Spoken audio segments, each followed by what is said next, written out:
and I do, I've been, when I was younger, I was in plays. I've been auditioning a lot for plays recently. You have been. Yeah, I just did a Christmas show, and I did something back in October. So if you want me for your play, let me know. Are you singing in these plays mostly? Are these like musicals? Not so far. So these are just all acting type plays. So you have an acting thing that you're also. I mean, it's not just music; it's also acting. Well, yeah, I always say that the music is my day job, but this is just something I do for fun. But in reality, they're both.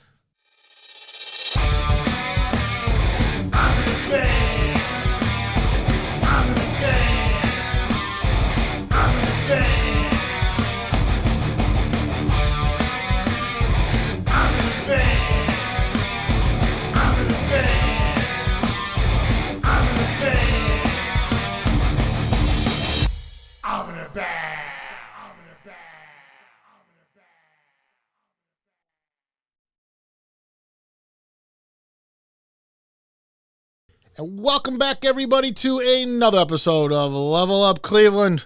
And this week we have with us Miss Olivia Bell. Hi.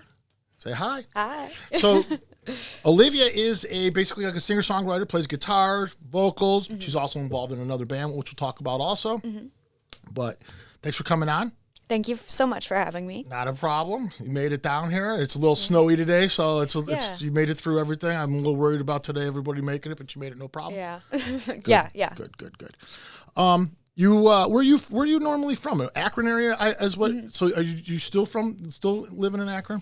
I live in Cuyahoga Falls. Oh, yeah. Right by Akron. Yeah. Right near Akron. Mm-hmm. A little closer, actually, I believe, than Akron. Would you say? To Cleveland? Or is it farther? They're really so much like one and the same. Right. So what gets you started in all this? What brings you to start to learn how to become the person that you are now as far as the music scene goes?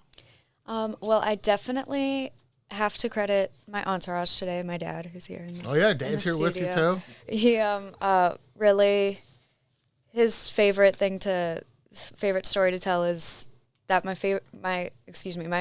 first song that I've ever heard was Hard Day's Night on the way home from the hospital. The Beatles. Yeah, and I am born on Paul McCartney's birthday as well. Oh, so there's all kinds of things going on. So are you a huge Beatles fan?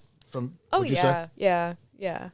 I have a lot of, and as I get older, I appreciate the Beatles in a way that I didn't when I was younger. I understand. And I have a lot of fond memories because that's music that I grew up with and stuff like that. So, I think that both of my parents, but my dad especially, really instilled that. The whole music thing in general? Yes, like having a foundation for a music history. And that's what you say your foundation is the Beatles. Now, do you like when you talk about the Beatles, everybody knows you've got like different eras of the Beatles. Do you have one that like stands out as your favorite? I mean, as my favorite, well, my favorite album is Let It Be, but it's like, you have, I'm really into like early Beatles now, but now I'm like into, Oh, so you go through phases. Stuff. So you have a phase where today I wake up and I listen for a few days or whatever, you'll just go through, you'll listen to this. Mm-hmm. So, but the Beatles in general, that's your favorite band, would you say? They were one of them for sure, yeah. Yeah. So then what happens? So then so that's what gets you into music. Mm-hmm. And is that when you kind of figured out that you could sing? Was like singing some of these songs, and that's when people would hear you start singing these songs, and they were like, "Oh my God!"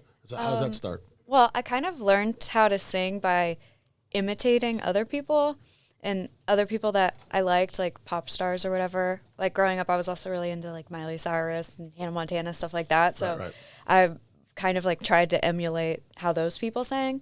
And then as I got a little bit older, I was really into musical theater, and I thought I was going to be like the Broadway star of the world, but I don't quite have that range. I don't think, but so I just did a lot of like singing in the shower, singing in the car, that kind of thing, and I always say I sing more of as a mode to get my songs across, if that makes sense. So it's an instrument? Yeah. It's more than it is the words and everything that usually you use your voice more as an instrument to try to like make the song. Yeah. To add what it adds to the song itself. Yeah, like a tool. Right, I got you. So when you're talking about like writing music, does it like part of writing music is writing lyrics and all that kind of stuff? Do you start off more so knowing how to write poetry, lyrics? How do you grow into the person? Like what is it? How does it all transpire? You know, like I'm curious about that kind of stuff. You know, you start off usually you find out you have some kind of a vocal thing and just an affiliation for music in general. That's where it starts usually. Then at some point you want to learn how to play the guitar, and at some point you want to do. How does it all go? What's your story? What's the path that you go down? Well, I taught myself in some ways how to play guitar because I wanted to write songs. So I didn't have really, it wasn't like I had formal training or anything like that. Yeah, but it also isn't like I had like a notebook full of these poems or anything like that. I actually, but once I and I remember it was really tough to learn the guitar. I remember it was a song by Panic at the Disco, actually, from their album Pretty Odd. It was called Northern Downpour. It's also one of my favorite songs to this day. And I really wanted to play that on guitar for some reason. So that was what really pushed me to do it. And then once I knew how to play guitar, at least a little bit, then I was like, okay, I'm ready to start writing some songs. And around that time, my grandfather was really sick. So the first song I ever wrote was a song about that and about how I saw him like struggling and stuff like that, and how I knew that wasn't this is his life now, but this wasn't always his life. So that song is called Easton, and it's not out yet, but it will be in the next year. Hopefully. Oh, really? So you're still working on it, kind of like, sort of? Yeah. Is that one of them songs that's just always kind of like something that you kind of like add to and work on and try to perfect, or is it just that? It just it didn't really fit on Once More with Feeling. Oh, I see. So I have a few.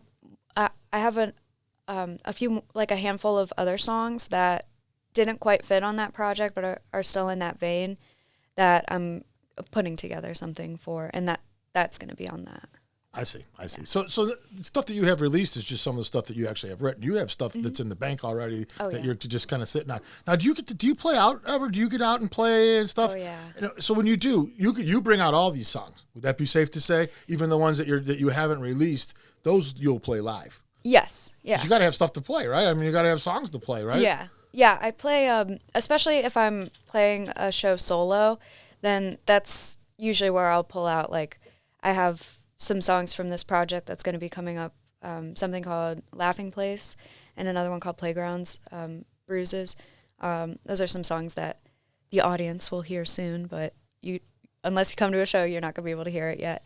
And the songs that I play with my band, those are all unreleased at this point. Okay. We'll talk about the band in a minute. But I want to kind of get back. I still want to talk about what gets you here. So you get a guitar. How did you get the guitar? Did you buy a guitar on your own? Did Dad get you a guitar? Is Dad still like a part of the whole? Oh yeah. Reason why things are still going along here, and he's encouraging you, and he's your biggest supporter type thing. Is that what's happening? Yeah. When in our living room growing up, we had a like a hook to put the guitar on, kind of like guitars. Like yeah. Was your dad into music? Was he a musician himself? Oh yes, Yeah, we got to talk about that a little bit. You'll be very pleased that we're gonna give.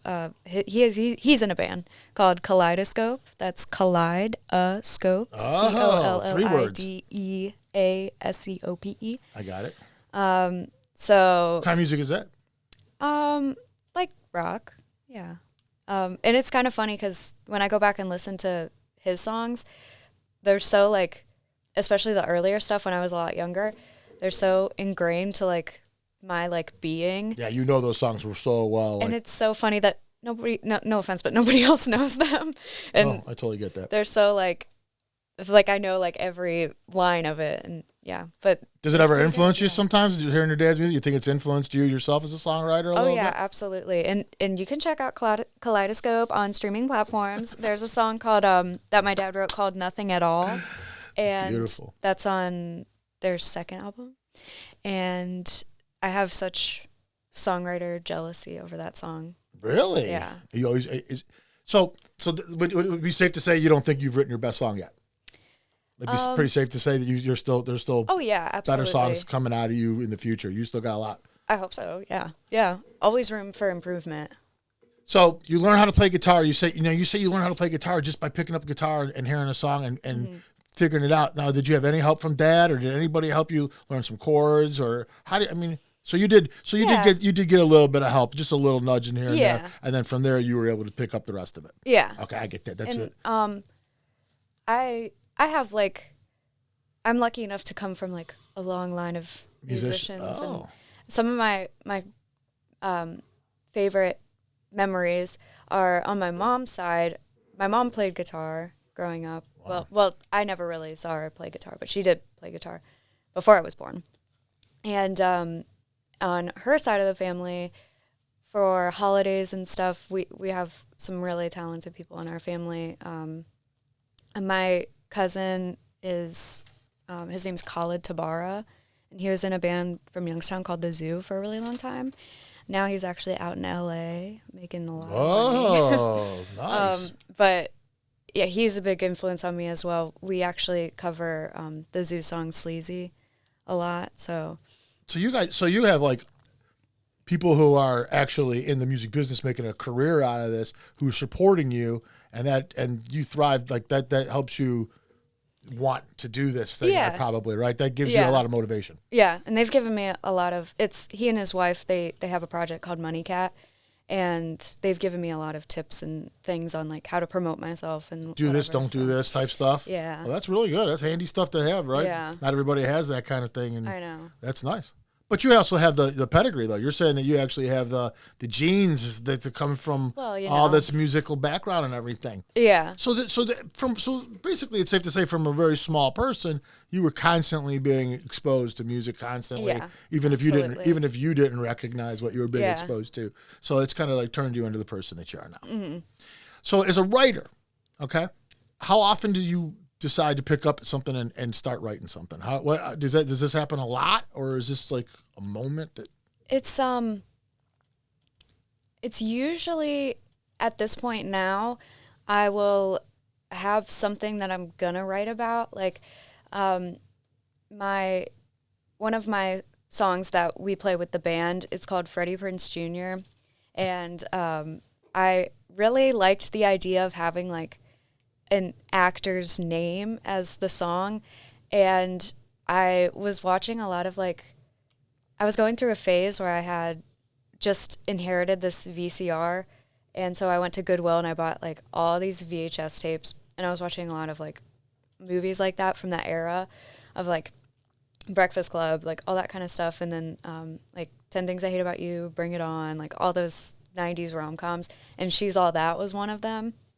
And I was Freddie Prinze Jr., that would be a great name for a song. And then that song just kind of bleh, it came out of nowhere. And to this day, I still don't know where that song came from. But that was an example of when I've sat down and been okay, I'm going to write this song. It doesn't always happen like that. There have been times when I'm going through a breakup or something like that, where it's okay, I'm going to write a song about this. But usually a lot of my writing is stream of consciousness type of things. So I do keep a notebook of just little random things or ideas and things like that. So is that what you do, though? Do you write around an idea? So basically something pops into your head and you're oh, that would make a great song.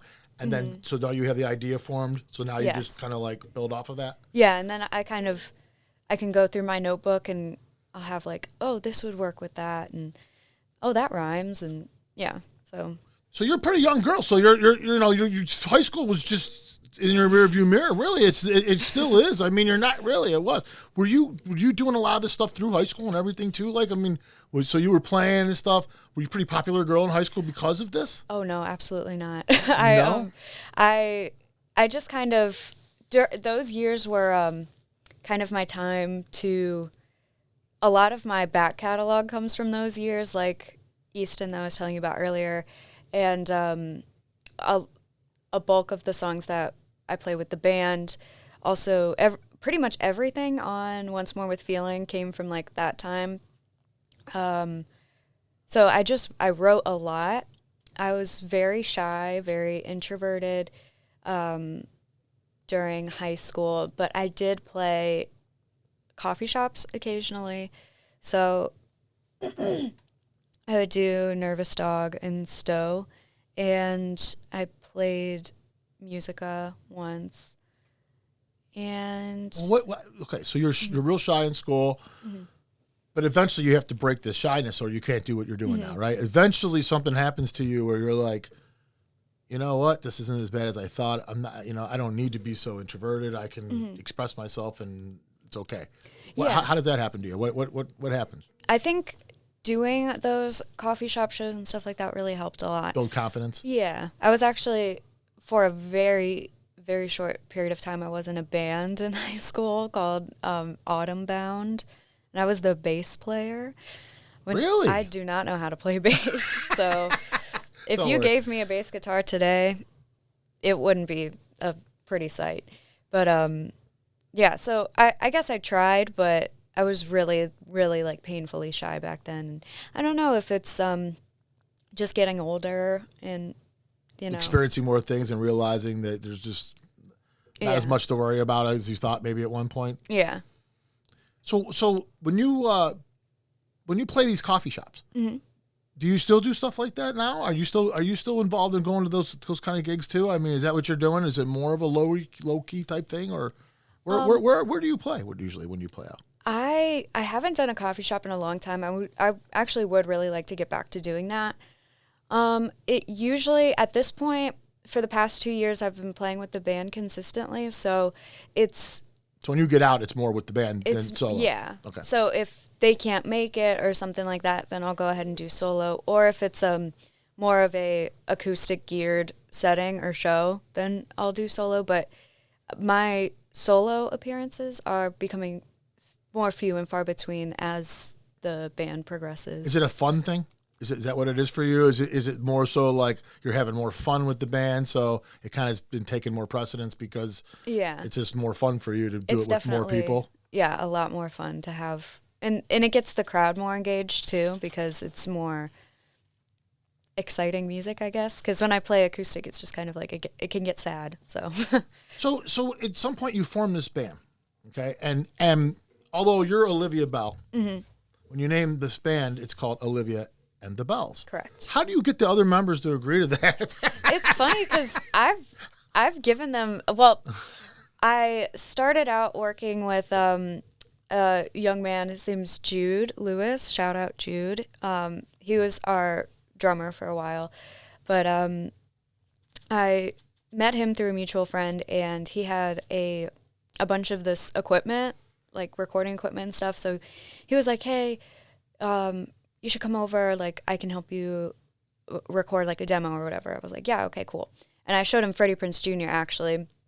And he was like, my friend Brandon plays bass, and he would sound really awesome on this. So then he brought Brandon in. So it was the three of us for a long time.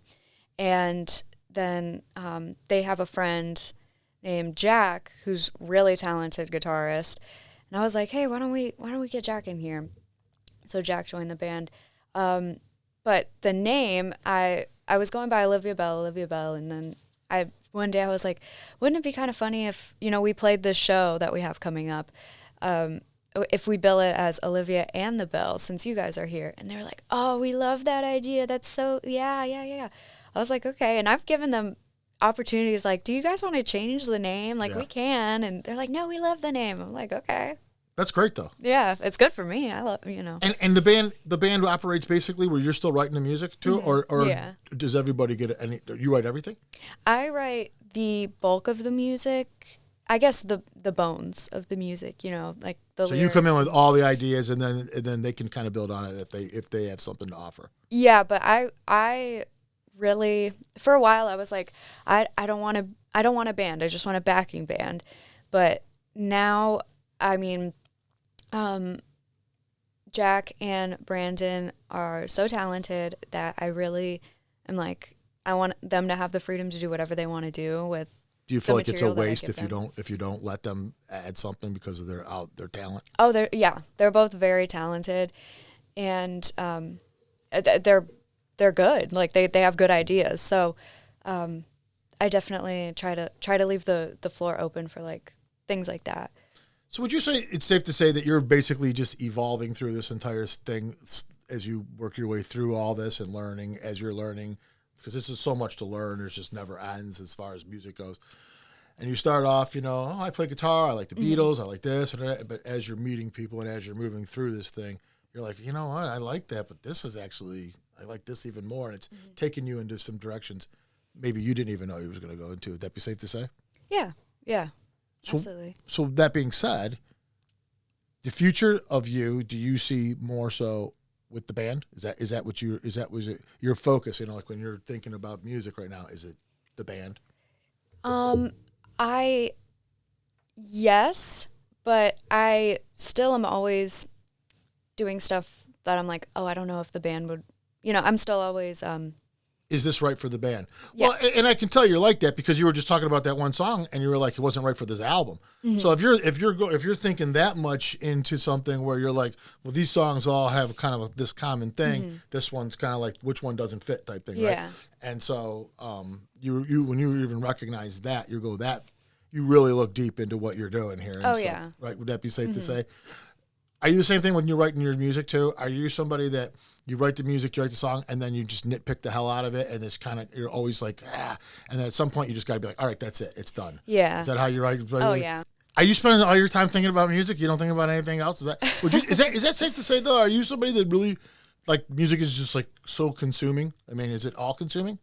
Yes and no. I mean, I listen to music every day, but I do have other interests and stuff like that. All right. I get it. If you don't mind, I do have a true crime podcast that me and my boyfriend do. So. Go ahead. Do you want to talk about it? What's it called? It's called Clandestine. And it's like true crime, ghosts, stuff like that. So. Okay. Yeah. We just finished up our first season in the spring, but we're going to start it back up again. They can reach that wherever you get your podcast type thing? That's right. Okay. Yeah. All right, guys, we're going to take a quick break real quick. When we come back, we'll be talking a little bit more with Olivia.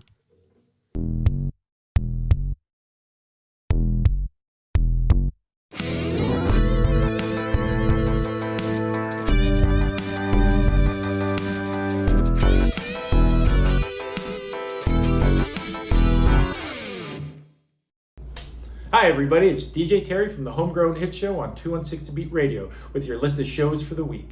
Starting on Friday, February 3rd, it's Grunge DNA at Smedley's Bar and Grill in Cleveland. And on Saturday, February 4th, we got a full boat. First, we got Tricky Dick and the Cover-Ups, and they're at Around the Corner in Lakewood. And then you have Toby Raps and James Begin at the Beachland Ballroom. Whatever you do, stay safe, keep rocking, keep supporting local music, and tune into my show when you can. DJ Terry, out.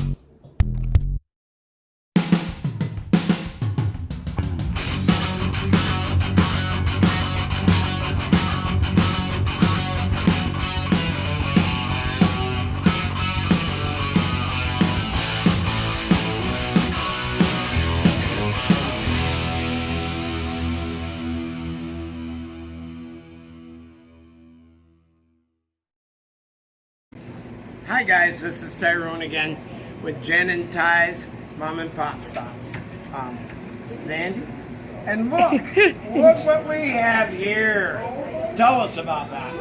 Yeah, so this is West Main Street Winery and Brewery, located in Ravenna, Ohio, the historic district.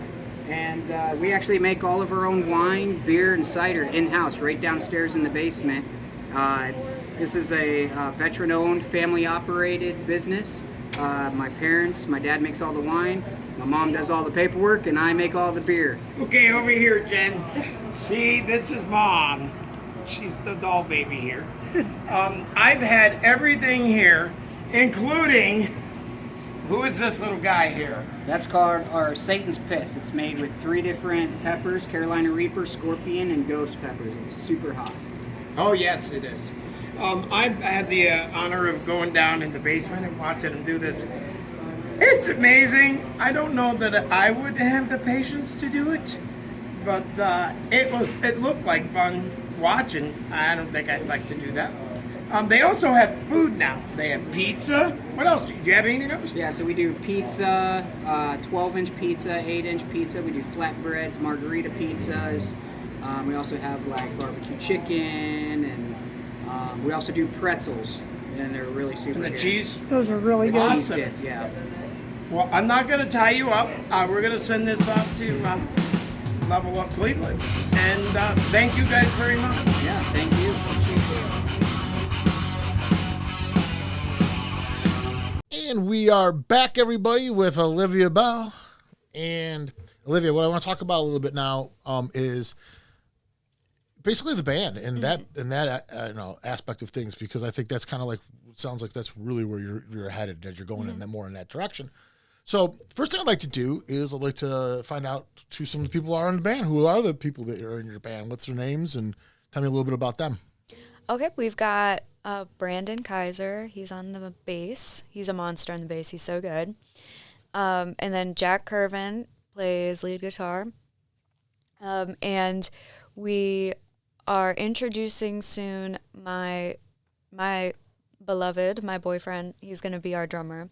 Oh. His name's Gabe Mariola. Oh, okay. So you don't have a drummer, are you saying yet? Have you not had a drummer to this point? No, we were working. Jude was our drummer for a while. Oh, that's right. But he had some other things going on, so.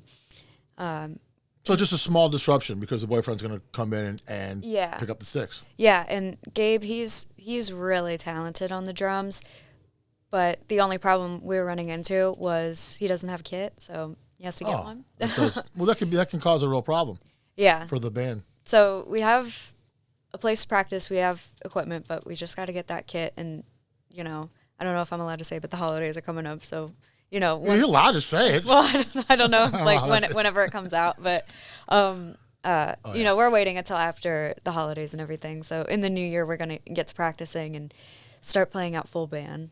Really? So Yeah. So are you guys writing songs then with drums? And are you doing anything right now as far as the band goes then, or is it just on hiatus until the drum thing is settled? Well, we have been doing. We call it like an unplugged thing, like MTV Unplugged. Sure. Where it's just the 3 of us. And we performed in Highland Square in Akron it was something in connection with Porch Rocker. It was called the Holiday Stroll. We did that, the 3 of us. And then I think we have a show coming up in February that we're going to have to do the same thing because I don't think Gabe will be ready to play the drums. But so we do that. And again, we're kind of waiting until after the new year to get back into like the meat and potatoes of writing and everything. So in the past few weeks, we've been working on retooling the songs a little bit to work without drums. But other than that, yeah. So, I think I rambled. No, you didn't at all. So what I'm asking about is you're the writer, the main writer, as we've established that, and you've up until a certain point you were writing for yourself. You were writing songs that you could play on guitar and stuff. So now you're writing for a band, right? It's a different thing, right? Because you have more things at your disposal to kind of like create these sounds. Yeah, that'd be safe to say, right? So does that change how you think about when you're writing things now? I mean, do you have to think about the bass part now you have a bass part, you have a drum part, and you have a lead guitar player now and stuff. Does it change the way you think about how you write these songs for these, or are you basically the same writer and these people just kind of like add to it? Yeah, it's interesting because it really doesn't affect how I write, I just kind of go wherever the song takes me. And then at the end of it, if I'm like, oh, I think this would really be great full band, or, I'm going to keep this to myself, then I kind of do that. But I don't ever think about them as far as writing goes? Yeah, I really leave that up to them. Do you ever get? Have you ever started writing a song and then realize this was just garbage and be like, okay, I'm done with this? Oh, absolutely. Done. Does that happen more often than you care to admit? I honestly, no, and I don't mean to say that like no because I'm perfect, but no. I start out with, I have like a million like pieces half of finished songs, yeah. So I guess I kind of just keep that to the side, and if it's not worth working on, then I just don't work on it. So do you pull these up though? So every once in a while, pull an old one up that you're halfway into or whatever. And work on them. Mm-hmm. Is this something you do every day? Would you say you spend a certain amount of time every day working on your music? Not necessarily. I try not to force it, because that's where you get like, because if you're forcing it, then you're gonna come out with crap, and then you're gonna feel bad about yourself. So I try to only kind of work whenever the inspiration strikes, but I'm always keeping my eye out of like, oh, that's an interesting thing that person said, or oh, this would be a good idea, so let me write that down. I have a list on my phone in my notepad that's like a mile long of little, just like 2 words, So I'm always kind of thinking about it, but I'm not necessarily like sitting down and writing every day. I have real quick. I have a question. I kind of want to go back a little bit. You said you were influenced, not so much, but when you were younger, the Miley Cyrus, Hannah Montana thing. And my daughters are about your age too, so they were bigly, hugely into them shows. How much do you think, like those shows that existed at that time, how much do you think they play in influencing kids today to be musicians? Like, how do you think they're having the Hannah Montana thing? Do you think a lot of kids took that route because of that show? Do you think that show had that kind of influence on kids? I don't know. I guess I couldn't really speak for anybody else except for myself. And even though was into all that stuff, I also had my dad in the corner making sure that I'm listening to real music or, whatever. Like, was that how it was though? Like, because like I said, I have 2 daughters too. And for me, it was always like, I swear they'll vouch for this. I would quiz them. We'd be driving around in the car and songs come on. I'd be like, who's this? You better know. You got to know these things, like that's Rush. Yeah. Yeah. You got to know Rush. And then what ended up happening, the same thing kind of with you, is my one daughter learned how to play an instrument, and then my one daughter's favorite band is Rush. And the other one loves, like Black Sabbath and all these types of things. But it had to be that way. As being my kids, it was like, you can't listen to that. Mm-hmm. Well, and yeah, that's really funny. Yeah. That's exactly. Yeah. But it really came in handy when I started to decide to write music, because, and people ask me like, oh, like, how do you know how to write, a song or whatever? And I already had that information. Like, I didn't even have to like think about, oh, how do I construct a song, because that's one of the things that having a songwriter for a father. Do you have a set blueprint in your head of a song though? I mean, there's so many different ways songs can be written, but is there a kind of a standard thing that you kind of like stay with? That is there? Mm-hmm. I definitely do, and I try to subvert that as much as I can, but I definitely stick to it. It's comfortable. Is that what you'd say it is? Now that's another thing I want to touch on. Now, the thing about you is that you are able to kind of stay in your own box, and you kind of stay in a comfortable place, right? Mm-hmm. I mean, you're writing music that's comfortable to you and stuff.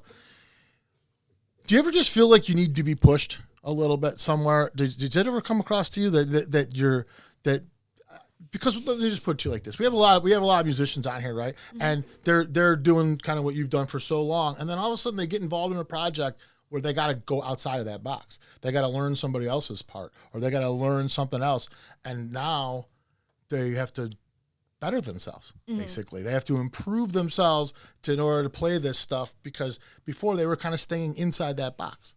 Yeah. Does that make sense what I'm saying? Yes. So you're kind of in that box, right? I mean, like, you don't really have to go outside of that box. Yeah. Do you ever feel like you need a push? Does that make sense? Am I making any sense? I think I'm going to give you an answer. I don't know if it's the answer you're necessarily looking for, but I think it's a good answer. For so long, I've played I've sang and played guitar.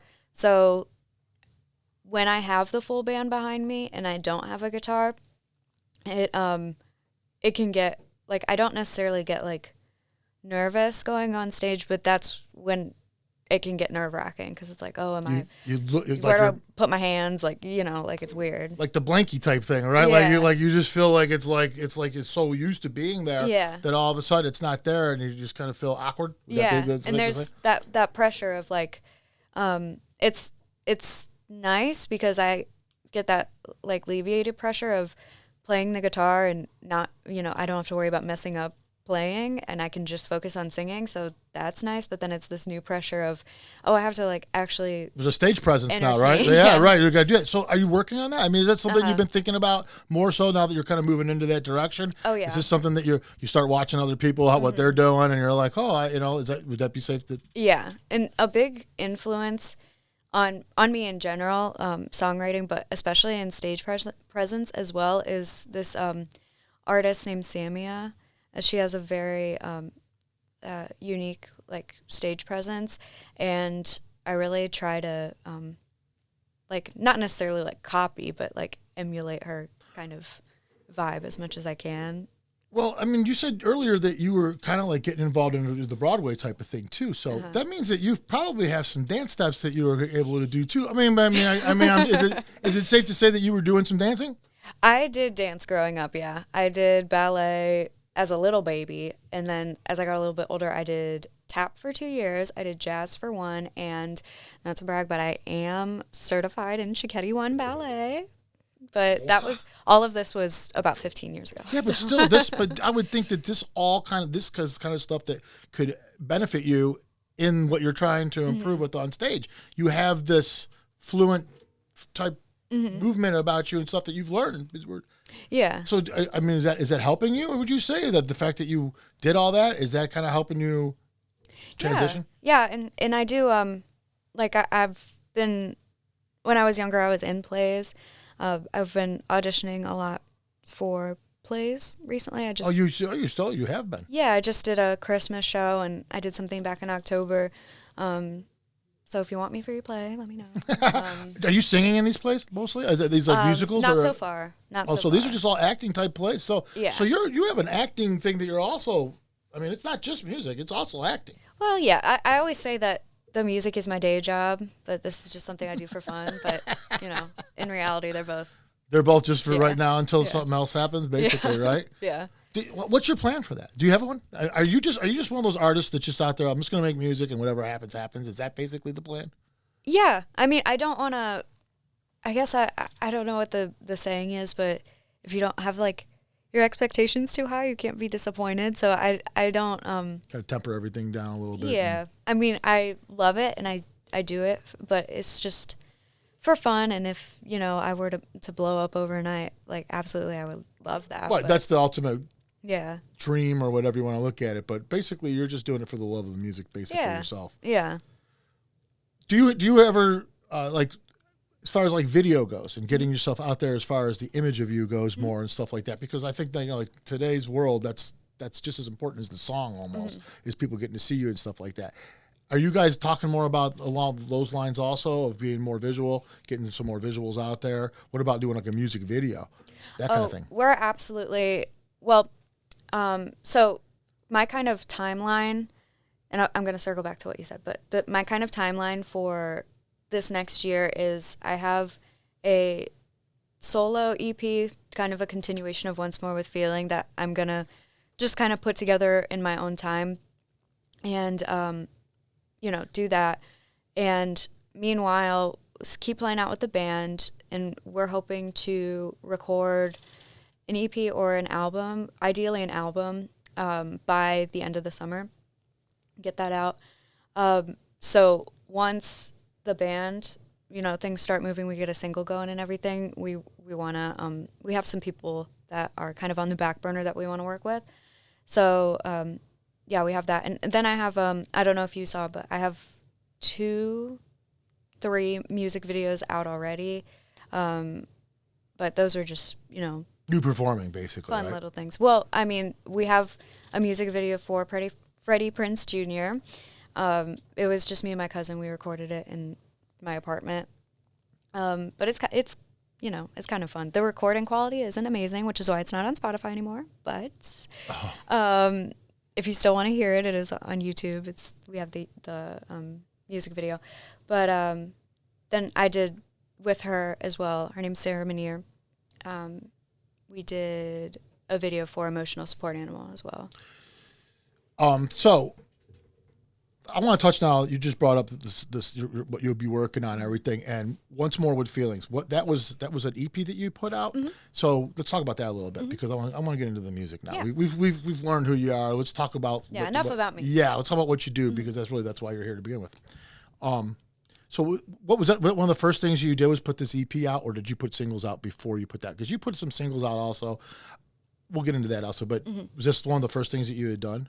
I did. I put out this song called Punch Drunk Love, and I kind of figured out what GarageBand was and kind of how to work it. So I just did it, and then I put this song out there. It's not the best recording quality. I cannot figure out how to get it off of Spotify, so it's just stuck there.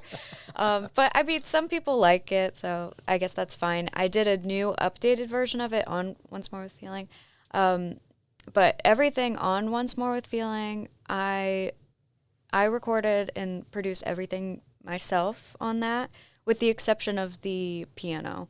I did have somebody do that, but so you recorded it and everything, mixed it yourself, everything? I didn't. I had somebody mix and master it for me, but I did all the recording. You like captured all the, everything, huh? Yeah, all Wow. the strings and everything like that. I programmed in there. And so all your music's on Spotify? Or do you have it all like spread out everywhere? Do you have like an Amazon, or do you sell any of your music, or is it all just on streaming? I have a SoundCloud. It's soundcloud.com/Olivia Really, I believe is the URL. And I have, sometimes, I haven't in a long time, but periodically I'll post like covers or demos or whatever just for fun on there, but not a lot of people know about that. Really? Yeah. So you'll put demos up and stuff will you put stuff out like before it's done? Occasionally on Do you on really? that little SoundCloud, yeah. But not a lot of people know about it. Yeah, so it's like you'll do it and it's like just a few people even find out. And then do you take Yeah. it back down eventually, or do you leave it? No, I think there's stuff on there from like 2013, I think. So Why do you do that? I'm just curious. Why like if you're working on a song, why put it out before it's done? Well, it's more of like, I think I have some songs on there. I haven't even been on that SoundCloud in so long, but there are some songs on there that I just did, one take on my voice notes that I'm going to, give to the band, that I kind of want to, put out my version a little bit just for fun. Yeah. I don't really have a good answer, but I have, excuse me, like I have some covers that I have on there. Like I said, I think the oldest one it's either 2013 or 15 is on there, but they're not good, like they're bad, but I like I like that they're up there for. I didn't hear any bad stuff I listened to, really. Thank you. I didn't. But I mean, like I did a cover of I can't even remember, but I like that they're up there because it's like it can show my growth. And yeah, I mean, yeah, I don't know. I see what you're saying. Yeah. So you're kind of like telling your story through these songs. You're like saying, this is kind of like my progression through everything that I'm doing. It's right here for you. I'm not telling you. You have to figure it out through listening to this. Yeah. I mean, I'll like drop little things here and there, but yeah, a lot of people don't know about that. And the last thing that you put out was Jimmy. Mm-hmm. Now that's solo. Yes. And tell me a little bit about that, Jimmy. I wasn't actually going to release that song. It was my grandma just this past summer turned 90. So it was a song that I had written for her around the time that my grandfather passed away, but I never really showed it to her or finished it. And she had this milestone birthday, so I finished the song and I made a little video to go along with it with home videos and stuff. You can watch that on YouTube if you want. So it was like my gift to her. I didn't do a lot of promotion on it.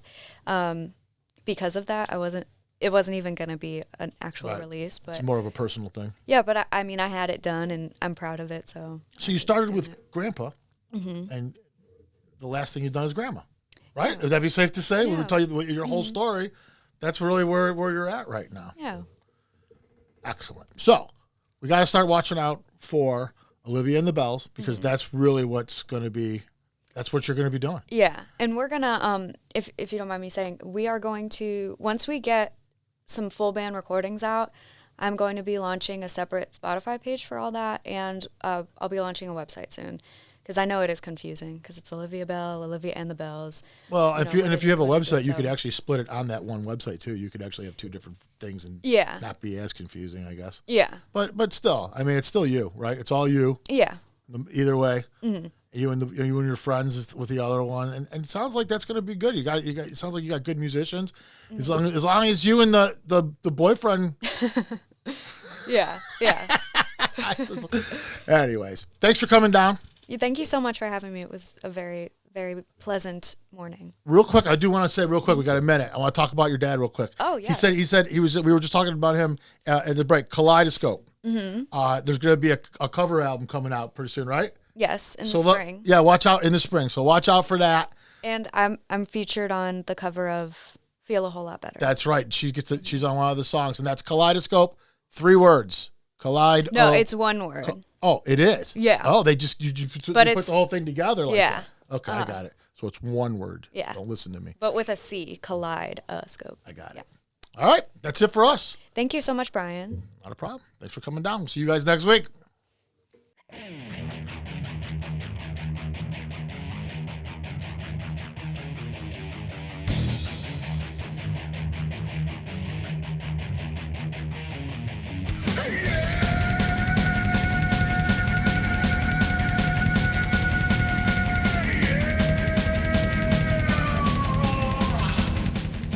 Hello, Cleveland. I am ZM Delgado, author of the Rust Belt Rock Review at ZaccoLantern.com, and this is your weekend concert calendar update. First off, Friday the 3rd at the Foundry, you're going to be able to check out The Mummy Cats with special guests Grave, Quick Mystery, and Spirit Board. Up next, Saturday the 4th, also at the Foundry, it's Atomic Witch. In support, they're bringing Sarcophagus, Paradox Rift, and Necro Prophecy.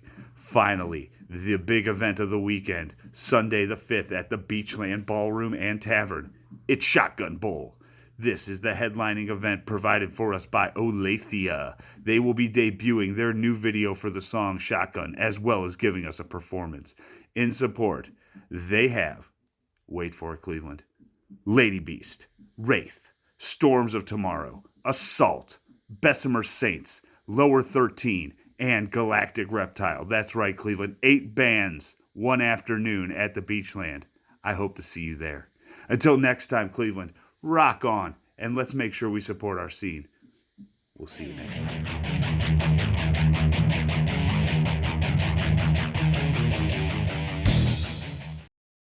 That'll be fine.